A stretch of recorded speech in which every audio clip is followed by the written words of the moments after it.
What the problem is today, and every time actually that, we have all of you in front of us, the problem is too many people have guns. So I could put an officer on every single corner. That will not eliminate the amount of guns in the hands of people that shouldn't have them, right? All over the city.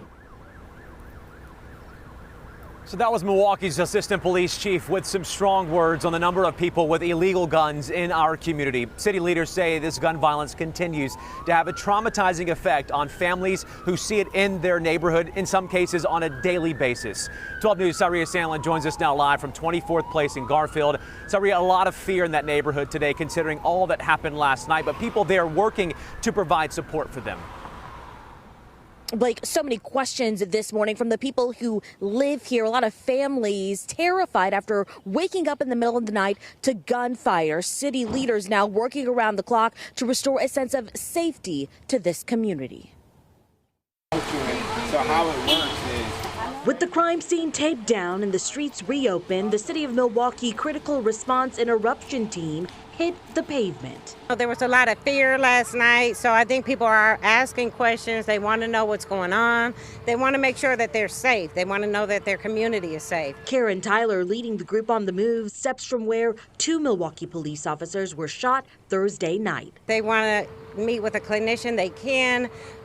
We're going door to door. We're talking to the community, and we just want to let them know that they have support. Milwaukee Mayor Cavalier Johnson outraged about the impact of this reckless violence. There are just far too many people who have access to guns who should not have access to guns. Anytime something like this happens, I think about the kids.